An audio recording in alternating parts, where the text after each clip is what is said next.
بسم الله الرحمن الرحيم. إذا وقعت الواقعة ليس لوقعتها كاذبة خافضة رافعة إذا رجت الأرض رجا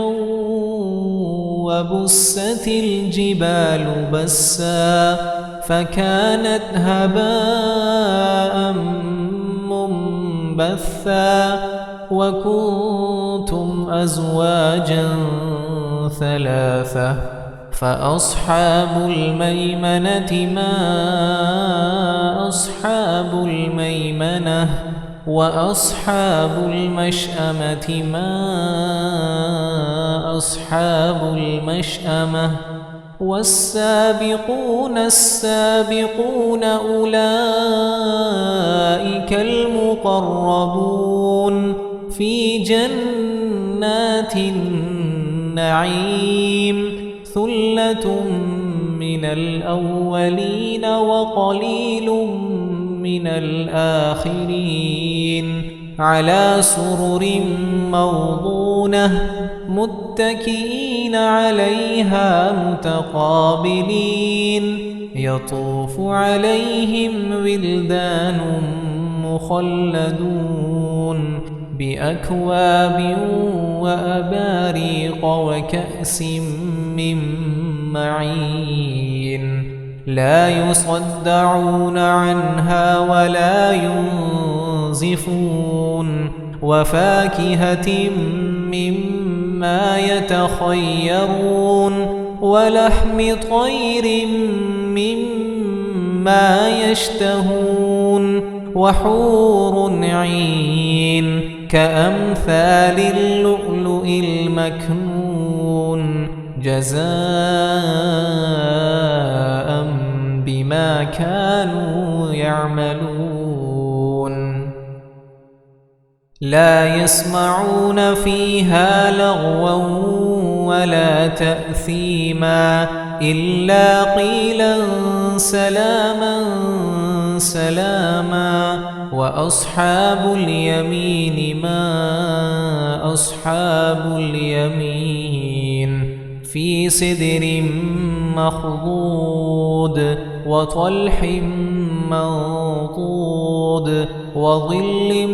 ممدود وماء مسكوب وفاكهة كثيرة لا مقطوعة ولا ممنوعة وفرش مرفوعة إنا أنشأناهن إنشاء فجعلناهن أبكارا عربا أترابا لأصحاب اليمين ثلة من الأولين وثلة من الآخرين وأصحاب الشمال ما أصحاب الشمال في سموم وحميم وظل من يحموم لا بارد ولا كريم إنهم كانوا قبل ذلك مترفين وكانوا يصرون على الحنث العظيم وكانوا يقولون أئذا متنا وكنا ترابا وعظاما أئنا لمبعوثون أو آباؤنا الأولون قل إن الأولين والآخرين لمجموعون إلى ميقات يوم معلوم ثم إنكم أيها الضالون المكذبون لآكلون من شجر من زقوم فمالئون منها البطون فشاربون عليه من الحميم فشاربون شرب الهيم هذا نزلهم يوم الدين نحن خلقناكم فلولا تصدقون أفرأيتم ما تمنون أأنتم تخلقونه أم نحن الخالقون نحن قدرنا بينكم الموت وما نحن بمسبوقين على أن نبدل أمثالكم وننشئكم فيما لا تعلمون ولقد علمتم النشأة الأولى فلولا تذكرون أفرأيتم ما تحرثون أأنتم تزرعونه أم نحن الزارعون لو نشاء لجعلناه حطاما فظلتم تفكهون إنا لمغرمون بل نحن محرومون أفرأيتم الماء الذي تشربون أأنتم أنزلتموه من المزن أم نحن المنزلون لو نشاء جعلناه أجاجا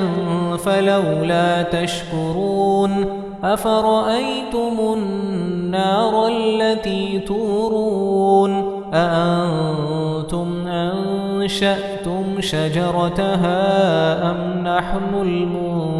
المنشئون نحن جعلناها تذكرة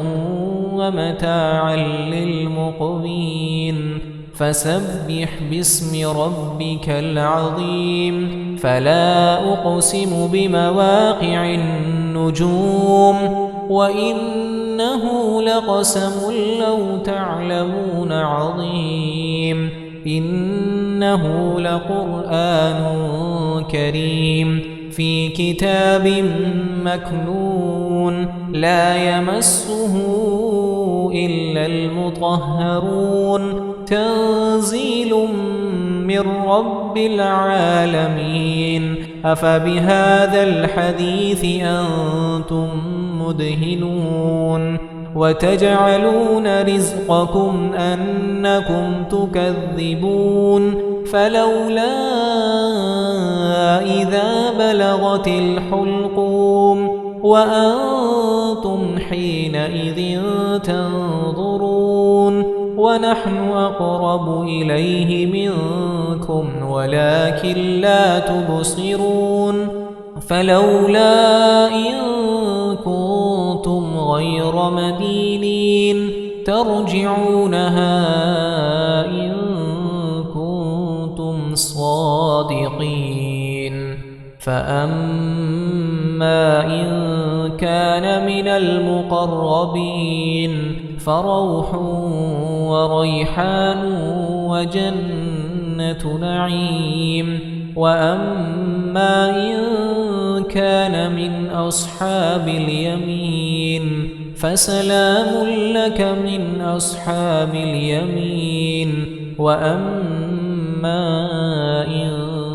كان من المكذبين الضالين فنزل من حميم وتصلية جحيم إن هذا لهو حق اليقين فسبح باسم ربك العظيم.